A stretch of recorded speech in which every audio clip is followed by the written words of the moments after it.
Nestes tempos de incerteza e estudando as profecias da Bíblia, estamos em um momento crucial da existência humana. Muitas tendências de todas as espécies que estão se alinhando em nosso mundo. Todos os dias vemos sinais das Escrituras chegando à vida que nos rodeia. À medida que o tempo passa, se aproxima, a importância dessas profecias crescem e não podemos ignorar mais esses sinais. A ascensão da unidade dos sistemas e do governo global. À medida que o mundo se torna mais interligado, através do comércio, da tecnologia e da geopolítica, podemos ver mais tentativas de formar uma globalização se torna mais evidente. Alianças e possivelmente até mesmo um movimento em direção a esse governo globalizado. No livro do Apocalipse, capítulo 13, versículos 7 e 8, falam de uma potência mundial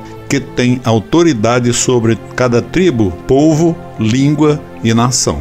É uma tendência de consolidação de um governo único, preparando o cenário mundial para uma figura profética significativa, o Anticristo. Essa onda de integração não é apenas uma mera coincidência, é um passo vital no estabelecimento das bases para o surgimento desse líder global que certamente virá. A formação de alianças e uniões de países não é apenas uma questão mera geopolítica que está em jogo, mas a manifestação das profecias. As Escrituras indicam em suas profecias que surgirá um homem para liderar o mundo, exercendo uma influência incomparável e controlando um vasto sistema global. Jesus falou das coisas que estão por vir. Então, quando você observar os eventos mundiais atuais ou assiste ao noticiário,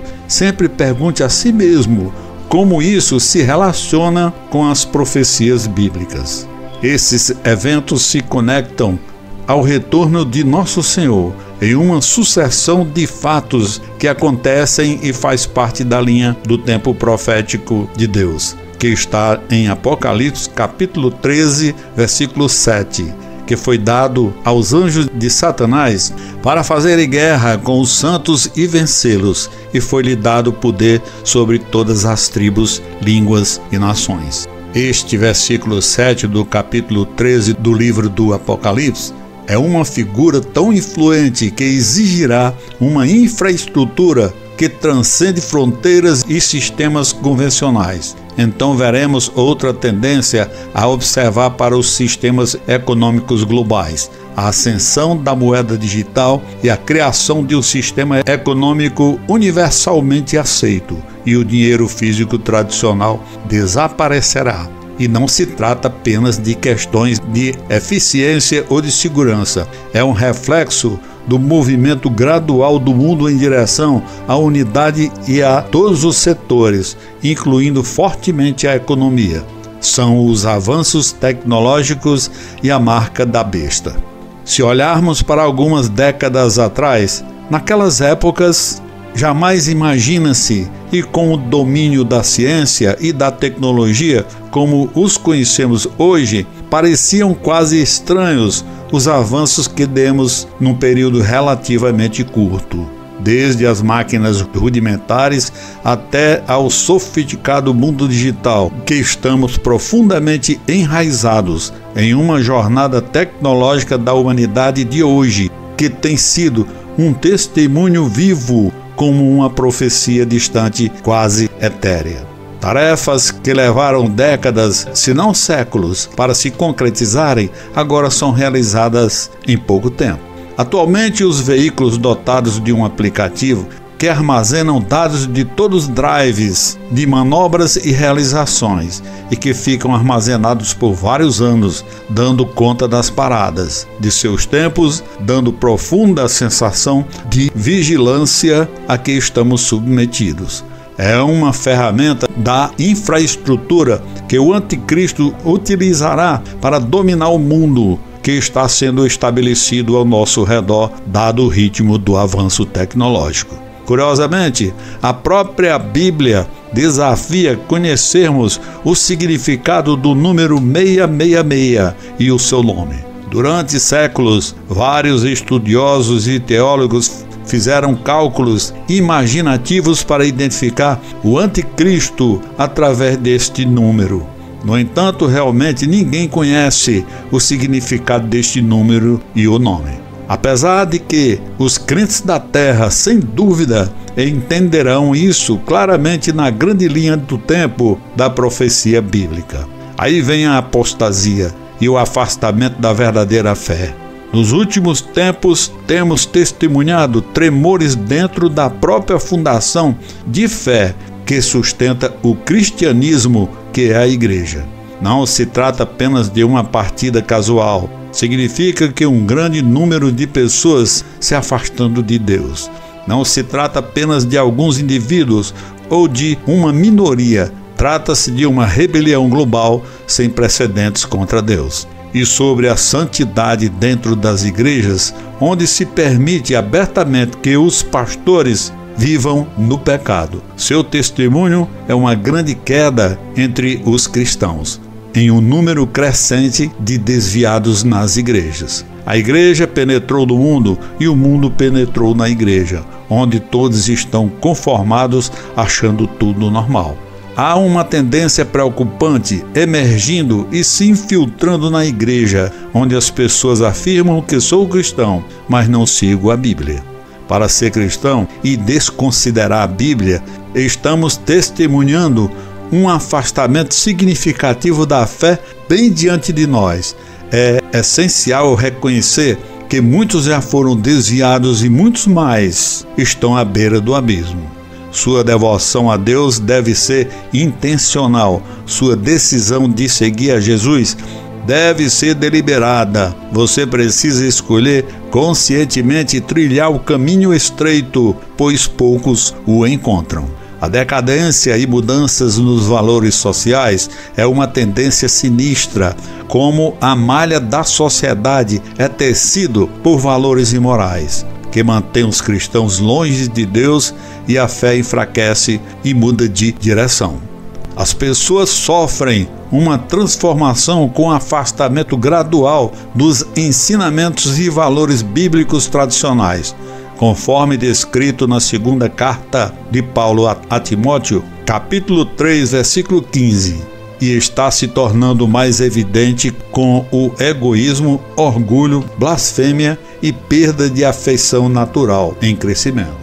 É imperativo reconhecer e abordar esta decadência moral, que é um dos sinais mais flagrantes dessa mudança, e é o aumento alarmante do egoísmo, mais do que nunca vivemos em qualquer época, onde os homens se tornam amantes de si mesmos. Pastores famosos, onde se torna mais preeminente do que os ensinamentos de Jesus Cristo, cegando as necessidades dos mais necessitados, pregando nova religião da prosperidade e do prazer. A humanidade caída sempre foi atraída em adorar no altar do prazer e da prosperidade, dominada por buscadores de prazer em vez de buscadores de Deus. Você já ouviu alguém dizer: coma, beba e seja feliz porque amanhã morreremos?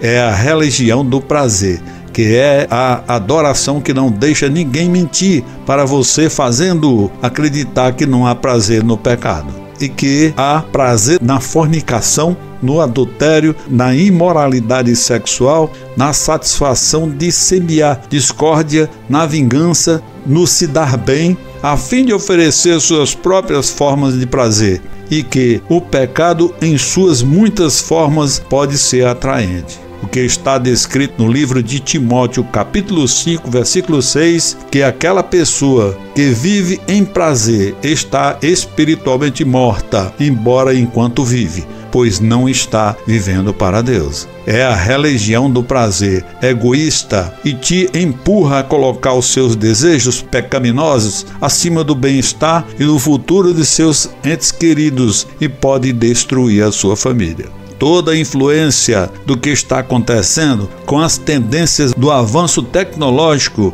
e da unidade global servem como sinais de advertência para discernir e agir com base em nossas convicções e encontrar força e fé na palavra de Deus, nutrindo nosso relacionamento com Deus e reforçando os fundamentos de nossas crenças. Essas redes globais têm um efeito significativo e negativo para o mundo, trazendo a perda de identidade das nações que deixam de ser independentes. Em alguns casos, a presença de empresas globais em países subdesenvolvidos representa a exploração destes, seja da mão de obra ou de matérias-primas locais, com a criação de blocos econômicos exploradores, grupos de países que se unem em prol do desenvolvimento e crescimento de suas respectivas economias. Os exemplos mais atuais são a União Europeia, a antiga opressora União Soviética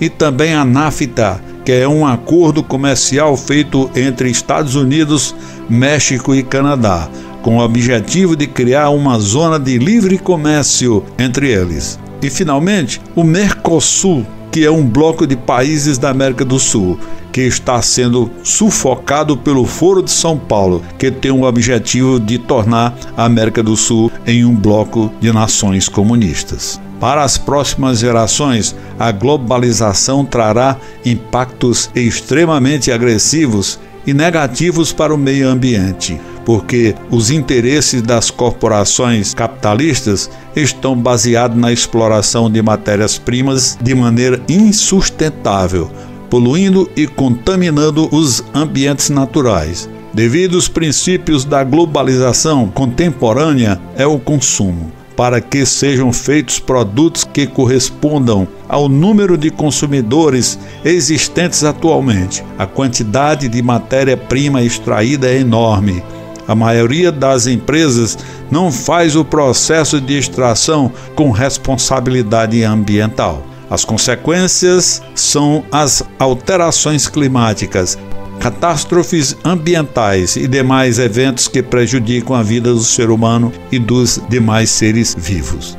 Se você gostou do assunto deste vídeo, comente abaixo e dê o seu like para que o YouTube possa te enviar outros vídeos similares.